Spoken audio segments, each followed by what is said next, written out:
Hello and welcome to IABM TV. I'm Lorenzo Zanni, Head of Insight and Analysis at IABM. Today we're going to have a look at trends in the consume part of the market, so consumption technology. And we're joined by David Peak, Director of Solution Engineering at Massive. Thanks for being here. And Anthony Smith-Chaigneau, Senior Director of Product Marketing at Nagra. Thank you very much for being here. So I wanted to start from a generic perspective. Let's start from you, Anthony. What do you see as the drivers of change in your segment?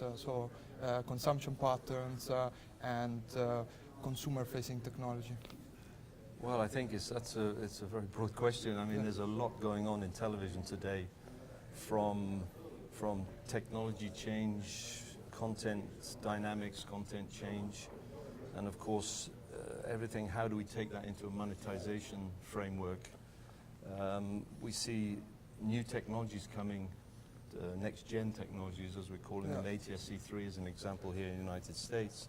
We've got 5G coming along, which will be another disruptor, and so on and so forth. So, in effect, the user gets access to everything through all devices.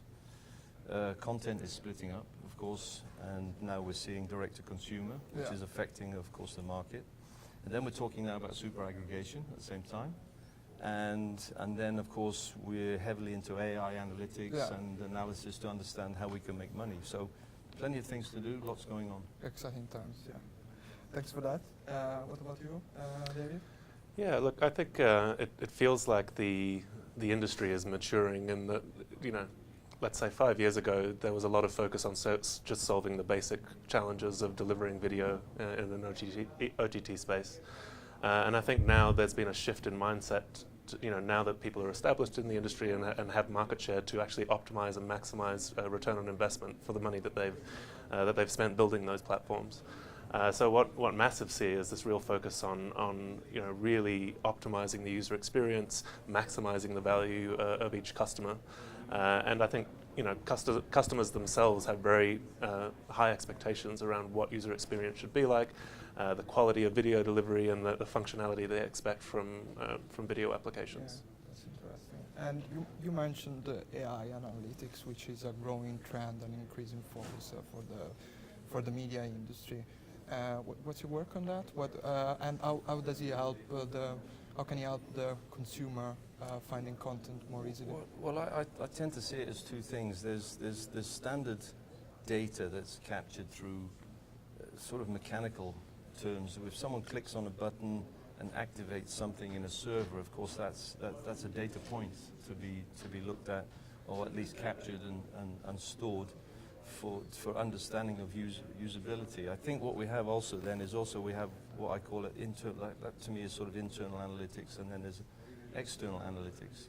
So at Nagra we have a department, we have a team dedicated called Insight, and that team works in a way that if you have a particular problem because you want to solve something that you don't quite understand, you have a huge data lake, and that value of that data lake is not necessarily known. It has to be pared down, it has to be really looked at carefully with the question in mind is, what is the end goal, what am I looking for? Yeah.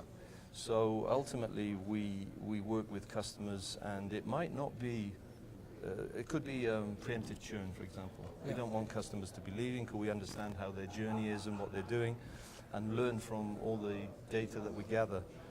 The other aspect, of course, is what happens in the wider world is what affects it. Sadly, a TV star might pass away, and there's a flurry of interest in that particular content, and you have to adapt on the fly and understand the wider market as well as the service that you're providing. So we're very complex, once again, a very complex, but we have the tools in place, the dashboarding, the mechanisms to be able to understand, analyze. I think a more informed pay TV service provider is going to better monetize, as we talked earlier on about monetization and streamlining and efficiency.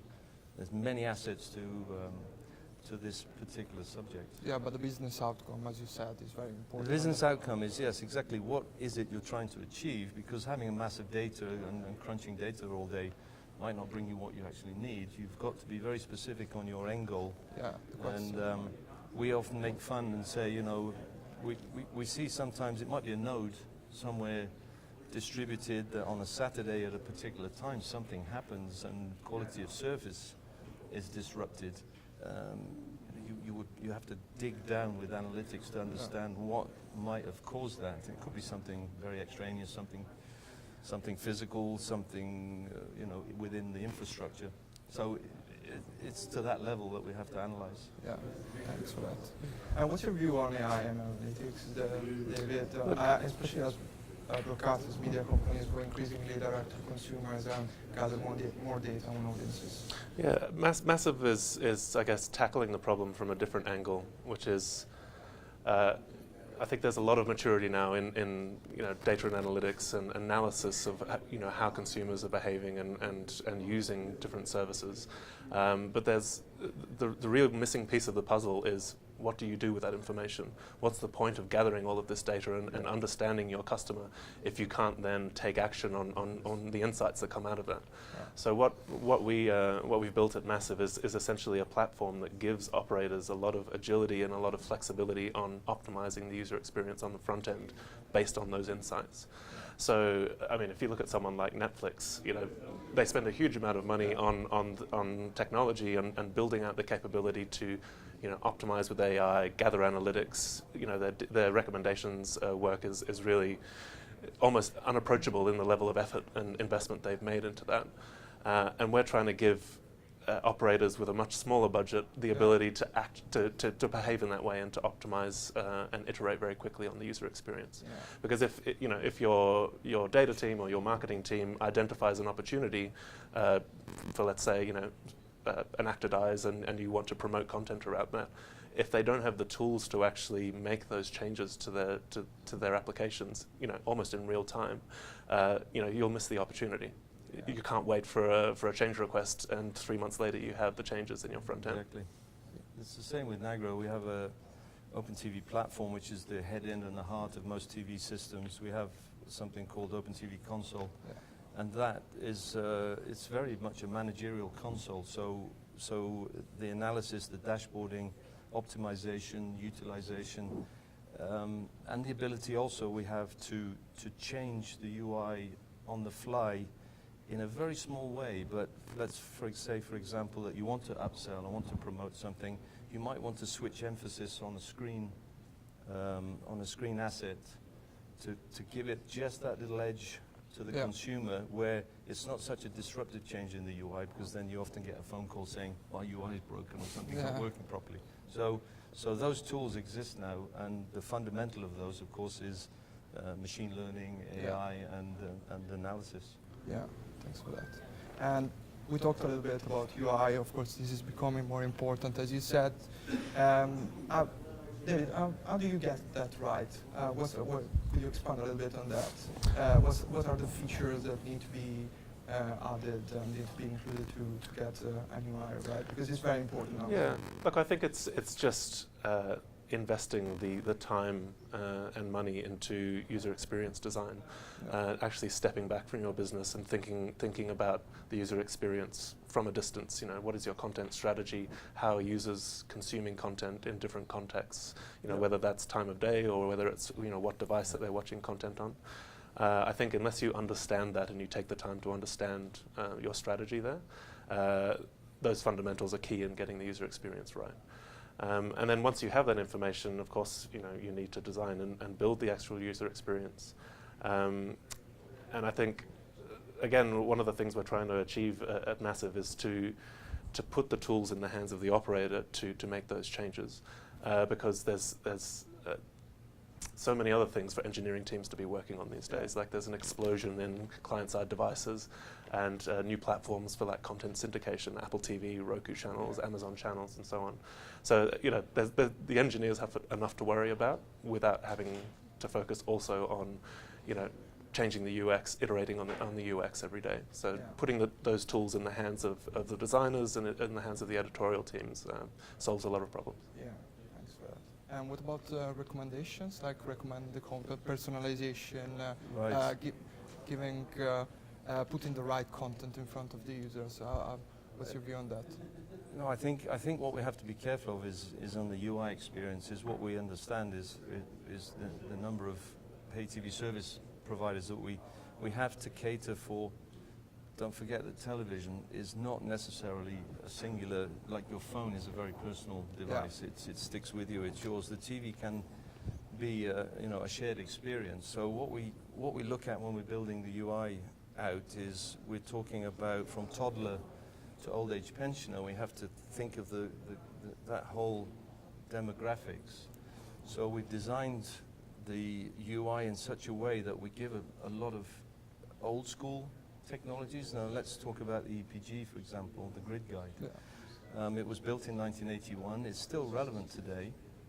And I was even surprised to learn that even the TV Times and the Radio Times with the listings, for those people that grew up with that still want to use that. But at the same time, make sure that journey inside that UI is also developed and built for a younger, more agile kind of client.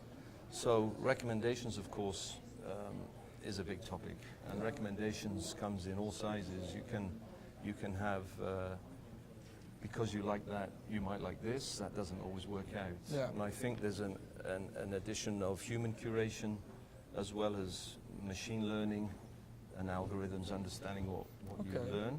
And I think if you balance that, the operator has assets that they might want to promote regardless of what the users are expecting, because they have ideas themselves about good content that they want to bring to the front. So that mix of serendipity, and I always tell this anecdote when we come to recommendations, is I was in an Uber and I was at a pay TV show and I got the Uber and I was talking to the chap. Well, he said, "What do you do?" I said, "I'm in TV." And, "Oh yeah, got into big conversation. Everybody likes talking about TV." And he was, he said he had a particular service. I won't mention them, but every time he went home after shift, he relaxed, he pressed the button. And he said, and one day I went home and he switched on the TV and he said my profile was really boring. And this service had taken him down this tunnel of content, which was same. Yeah. And what he said, what he wanted was a reset button to sort of clear the cache and start all over again, because he felt he was trapped in this same type content. So we have to be careful that we think about that and make it a very broad, content is so vast and everybody is so individual. How do you really tailor it to a completely unique experience?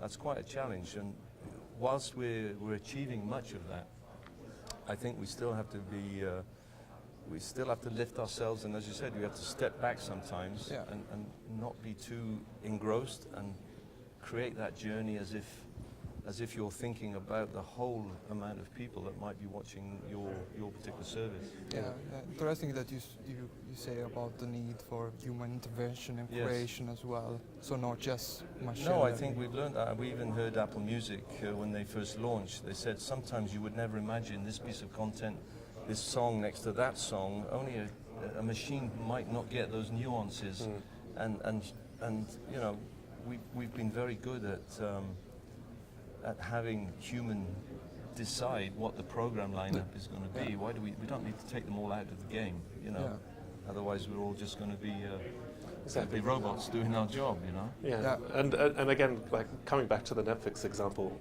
this is why they're spending 1.3 billion US on technology, is that it's not just one team working on recommendations, it's one team working on each rail of recommendations, a team of 5-10 people just on one rail, because it's such a hard problem to get right. There's the machine learning element, but I think the key is finding the right way to blend the human, curation of content with that machine learning to the best effect. And as you say, like the same thing has happened to me before, where Spotify took me down a particular tunnel of what it thought I liked, and you're in danger of not exposing people to content that Yeah. is outside of their core interests, but they exactly. might still like anyway. Yeah, it's a very interesting topic. I thought YouTube is very good at doing that. So you go into a channel, but then it's very good at suggesting you Something else, something more random, yeah. And they move through a different type of machine learning over the year. Of course, they acquired. It's even to the point when, and I don't like giving Netflix as an example every time because there's lots of great UIs out there. But what they did do something recently, which was, if you had finished a series. I think I'm right with this, is if you binge watched the series or you'd finished the series and then the poster changed. Yeah. Very, very delicately the poster changed. It was a different image because you were being drawn into that and you've consumed that, and then therefore the emphasis is to slightly dumb down that asset and bring another one forward to get you to keep going, of course. Or depending on your profile, who's logged in, you'll have different posters for the same show. And I think that's very clever because that's just those small nuances that shows that they're starting to understand and care about who's sat in front of the TV. But I wanted to go back, and you asked about personalization, and I think one of the problems with TV is it's okay if you have a service and you're actually identifying yourself. But we do know that there's a lot of password sharing, there's a lot of crossover, and I don't know how to explain it. What would you call it? Is recommendations might actually get, they get obfuscated in a way because it's not necessarily just the same person using that profile. So we have to then look at deeper machine learning and consumption patterns and get more behind or more depth to perhaps understand and filter out. Oh, that is dad. Yeah. And again, another example. I put my service on, and then up comes, we recommending you My Little Pony films. I know my daughter's been using my profile. They have the same problem too. So we have to.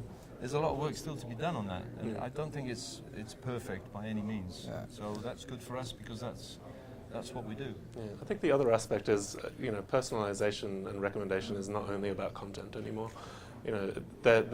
The decisions and the ability to optimize on really anything within the user experience is key to actually improve things over time. And by that I mean, you should have the same decision engine to make changes to the navigation of the application based on the user. So we can implement kids mode in our platform and actually deliver a very different user experience to a kid when they're logged in, simplifying the interface, changing out the content, changing the look and feel of the applications. And the same goes for like TVOD and SVOD platforms, where you want the ability to target and control which products are being offered to different customers, in different stages of their life cycle. So if someone is at risk of churning, you want the opportunity to give them a better option and say, look, we've noticed you're consuming content in a certain way. Here's a package that might convince you to stay. I prefer devices as well because not everybody consumes everything on the TV. So of course. So and real estate, if you have a 75-inch or 80-inch TV at home, fantastic. But you might be consuming on prefer a mobile device. You've got to make sure that you've got that, as websites did, of course. They made it mobile friendly. Same.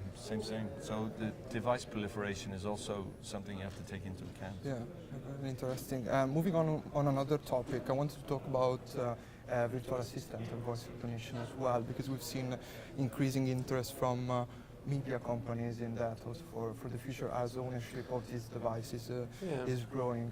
Starting from you, David, what do you think about this trend affecting your company and affecting personalization and consumption of content? I think it's not so much a focus on voice assistants in particular, but I think we're seeing a big emphasis on syndication of content out to these many platforms now. So, I mean, all of these different technologies are really just entry points into your service. So, for example, global search on Apple TV, publishing your catalog in a way that Apple can index it and provide that unified search experience. The same on Google TV, the same on Roku. And then things like Google Home and Alexa are just, again, other ways for users to discover content, and they're an entry point into the service. So there's been a big emphasis from our customers on identifying which of those makes sense for their strategy, and of course supporting them in our platform so that they can get their content out there. Okay. Anthony? I think voice is very interesting. I'm personally, I'm on the fence on voice. I think voice is it's a great solution. What I do find is that when we have a lab, we've done lab trials and everything, and what you find is that people, there's a cognitive burden right now on people to understand what content's out there. So this voice and search has to be blended within the recommendations environment. And what you realize, if you talk about the big SVOD providers, they still do out-of-home advertising. So you still have to teach people what product is available, what's coming, what the next big blockbuster is going to be. And then they have retention. So it's a bit like the music industry. People remember the top 10 things, and that's what they tend to keep asking for. Yeah. So you don't get people, we hear about conversational interaction with devices. Show me all movies with this actor, but not that actor. And I'm not sure people actually do that. I mean, it sounds like an engineering, sort of Valhalla. They really think that we're going to all work like this. And what I've seen is even with my teenager kids is that it's go to this, do that, start this. It's an action item. Not necessarily a deep and meaningful conversation with the television. Right now, it's not natural conversation. No, it's not natural conversation. You need to learn the right incantation. Yes. And how do you have the catalogue of all the content? Last year I think there was 400 series TV programs created. Last year alone in the USA. A lot of people are saying, well, if you're in the middle of a series and you want to catch up, show me CSI Miami. Well, which one? You may have seen it. How far in the series are you? It's very complex like that. So voice is great. Because I must admit, I recently had it and then we took it away. I didn't miss it, but when I had it, we did use it. But it was really much, switch on the TV, go to the news, go to this channel, because you have your set of favorites mentally. So I think it's a blend, and that's getting better and better, of course, as you say, as the conversation and the language understanding of the machinery. I mean, I'm fed up of screaming at Siri, which I do all the time, because it just doesn't understand a word. And now we have Android TV and Google Assistant, of course, and Alexa and all the rest of it coming. So once again, I think that's to be blended in the whole system as a holistic way of bringing a great experience to the consumer. That's very interesting. And another trend, coming back to direct-to-consumer, media companies going increasingly direct-to-consumer. Another trend we're seeing is media companies talking more to device manufacturers, smart TV providers, but even thinking about broadcasting to driverless car for the future. Some of them, at least the most forward-looking. How do you see these trends? I think for us, it's additional complexity on the front end and new devices that we have to support, and importantly, new interaction models that we need to understand. And I think, again, it's just going to, long term, it's going to increase the cost for the tier ones and the tier zeros who want to spin up this kind of service, because it's more and more platforms and technologies that you need to support. So again, what we're trying to do in this space is to have a set of building blocks across the board on all of these emerging technologies, so that when we engage with a customer and we go to build a platform for them, we already have a sensible starting point, so that they're not reinventing the wheel. And that goes a long way to reducing the risk of launching on those platforms, if at least we've taken the time to understand it and to build the foundations of that support. Very interesting. So I come from the DVD world of television, and in 2004 we had Tram 4 at IBC going down to the central station with TV screens in all the trams. DVB-T to mobile terrestrial broadcast has existed since the launch. ATSC 3.0 here has taken the COFDM technology on board and can do exactly that. We'll be able to do the same now.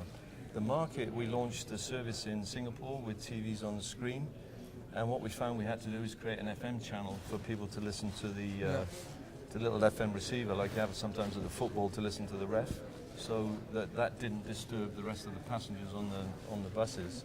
We did trials in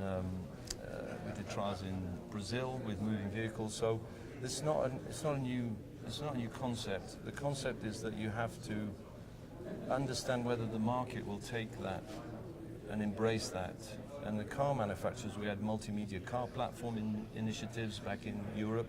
Europe very much complex because of all the different broadcast entities and cross-border and all of that. I think in the USA, on the other hand, ATSC3 is talking about broadcasted vehicles, RV community to autonomous vehicles, and that again I think has got more opportunity, market opportunity here in a single very large environment such as the United States. Single frequency network across the US, driving, there's a lot of driving happens here, people go very far in their cars. And we've seen the car manufacturers and even the rental car companies joining into the conversation. So the opportunity's there. Again, it's I don't think there are that many technical limitations because it's what is broadcast to an antenna. Dual diversity on the car, and that is just about extending your service. So you're extending your service. Now, one thing, what we did learn is, of course, I got into a car. I'm fun with anecdotes. I like anecdotes. I got into a car in Poland to drive to the airport, and the chap had a little TV on, and he was streaming, I think, over the internet to his dashboard, watching TV as he's driving to the airport, and I'm sitting in the back of the palpitations. Now, we had receivers built into the front of cars, and we showed them at CeBIT and many other locations, and they designed one which was a screen that had, if you were a driver at 7 miles per hour, the screen cut off, but you as a passenger could still see. So yours would switch to navigation, and the other would still have TV. And then, of course, in seat, in the back of the seats and all that kind of stuff. So there's an opportunity, and we'll see now whether that market develops in the US, because outside of the US, up until now, it didn't take off. I think especially with the potential, like if driverless, autonomous cars go mainstream, then the car will actually become, potentially a huge opportunity for time when people can actually sit there and consume content. As you say, there's a huge amount of driving in the US and Australia as well. There's such a huge distance between every city. So Australians do a lot of driving, and the opportunity, I think, for gaining some market share in that, what is actually kind of an ideal location for entertainment is going to be really interesting. And then you see it on airplanes now, is it's increased Wi-Fi, free AVOD. It's another advertising point of sale. You're trapped inside a vehicle. We can get you with advertising that you can't switch off, for example. And that might sound a bit cutthroat, but that's the nature of the business. And that opportunity is there too. And Massive has actually done quite a bit of design work in the in-flight space. We don't build applications there, but our user experience and design team have worked on some of the most successful in-flight entertainment platforms in the world. And it's interesting because it was probably one of the first electronic video platforms that most consumers experience. That digital video was there on the plane first. And it's a really a challenging space to design for, because again, you have you don't know who's sitting in the seat in front of that screen. It could be, from a child to the elderly, and you need to optimize for a very different environment. Very, very interesting. And final question for both of you. I'd like to talk about this for more time, but very interesting. But what's coming next in content consumption technology, and what's your company planning for? Starting from you, David. Look, I think it's what we've been discussing already. It's more screens, more channels for users to find your content and interact with it. And I think the big trend we see is the merging of the traditional broadcast world with the OTT space. So broadcasters are trying to understand how where they fit into the bigger picture in an OTT world, and bringing together those worlds of traditional, linear, 200 channels of linear content with a big VOD offering as well, and how do you move people between those two worlds in a way that best engages the customer and helps to retain them. Yeah, imagine that's really interesting. So as far as we see right now is what we're noticing is that as the content direct to consumer and fragmentation continues and continues, the pendulum is swinging very much to it's not actually helping the consumer. Yeah. So we're ending up having to content stack multiple solutions, multiple UIs, multiple remote controls, multiple boxes, multiple logins, and multiple bills. Yeah. And then we talk about super aggregation. How can we pull that all back in? There will never be one central pool of content. You can never imagine that would happen. A lot of people dream about it. Regulation wouldn't allow that, monopolies, etc., and there's all of that involved. So, and then what happens is, as you make it more difficult for the consumer, then you drive them to piracy. Yeah. And we've seen a large uptake in piracy. Our anti-piracy group and the anti-piracy work that we do is very, very busy taking down, a lot of this illegal content. And I must say that some of the pirate sites really do look like professional OTT solutions, and the consumer is often duped. They don't actually know they're buying into a pirated service.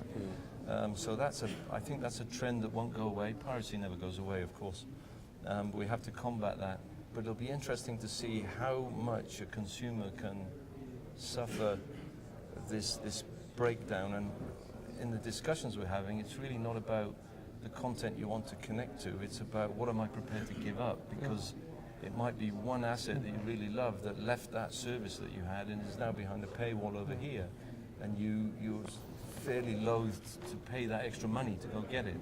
So I think that's something that we have to keep an eye on over the coming next couple of years, and see how that all filters down and manages for the consumer. It's interesting your point about the super aggregators, and I think one thing that I wonder about is whether the players that actually control the platform, so the devices and the control the eyeballs of those consumers. So I mean Amazon, Apple, Google.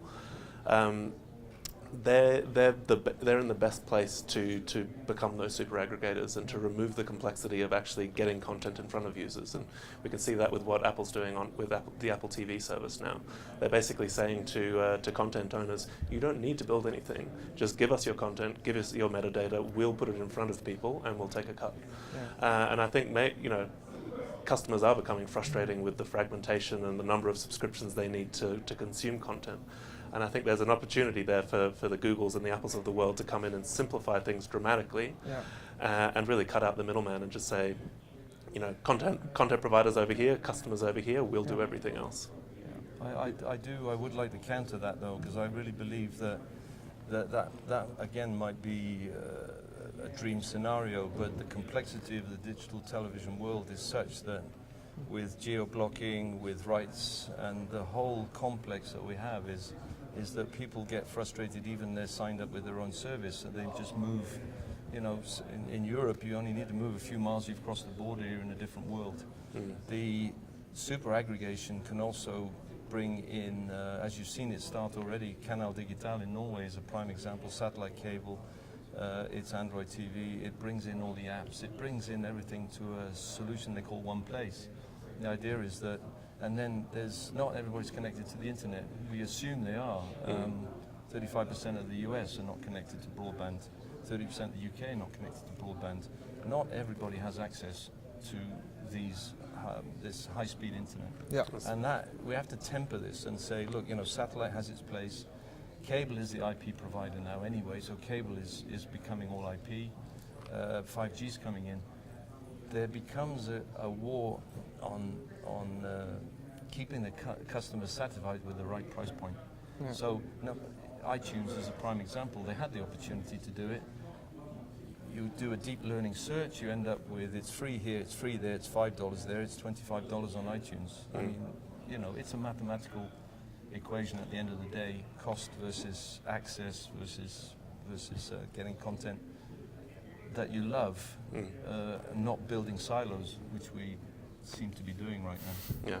Yeah, yeah. Very, very interesting. A lot of trends as well in consume, and very exciting times. And thanks for all the insight you gave me as well today. So thank you very much. For more information, just visit the IABM website. Thank you.